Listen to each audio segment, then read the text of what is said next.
There is an elephant in the room. It's called corruption, and it isn't going away.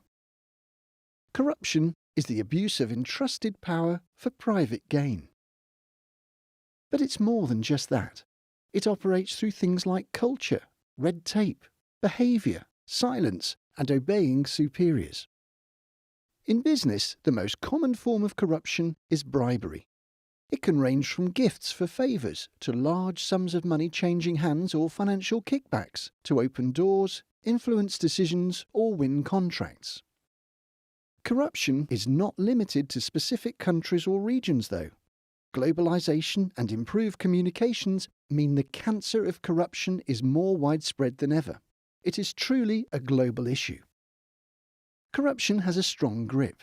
It cuts across political, economic and social institutions and poses a threat to humanity in general.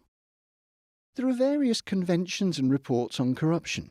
In its foreign bribery report in December 2014, the OECD analysed 427 public official bribery cases over a 15-year period. It found that 263 cases were against individuals and 164 were against organisations. And of these, 41% involved employees at management level paying or authorising the bribes. And in another 12%, the CEO actually authorised the bribe themselves. In reality, though, these cases are just the tip of the iceberg, because corruption is usually complex, secretive, difficult to spot, and often goes unreported. Over the years, the consequences of this illegal behaviour are estimated to have wasted trillions of dollars. So, were those company executives involved taught this behaviour in business school along with the other subjects they studied? No, of course not. Bribery and corruption is illegal and unethical. In fact, in many larger companies, anti-corruption units are an important part of the organisation because good business ethics are a competitive advantage and can empower employees. Tough new anti-corruption legislation being rolled out in many countries from Great Britain to China means harsh penalties for companies and prison sentences for those breaking the law. The risk of being caught and punished is increasing sharply.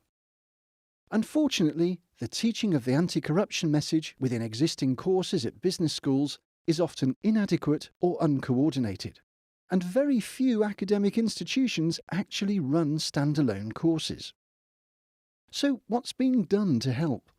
There is a United Nations-backed initiative called the Principles for Responsible Management Education, PRIME, and it set up a working group on anti-corruption supported by Siemens as part of their Integrity Initiative.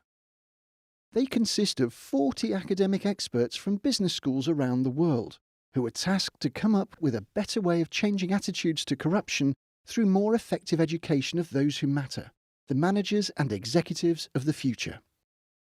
The result? A range of new and innovative teaching methods and materials, anti-corruption syllabuses, courses and education toolkits for use in higher and continuing education, such as universities and business schools, as well as businesses, government and non-government organisations. And the good news is that the majority of these resources are available online free of charge. They can be customised and adapted to local cultures and situations. Plus, they can also be used in conferences and workshops to engage with people and organisations who may have been exposed to corrupt practices but didn't have the tools, knowledge or expertise to respond.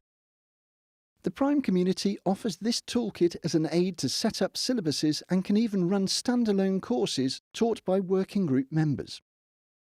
These valuable resources are continuously evolving as new content is added, ensuring that the materials are effective and relevant to the business people of today and the corporate executives of tomorrow. PRIME, creating responsible management and tackling corruption through effective business education. Visit our website now and become part of the solution.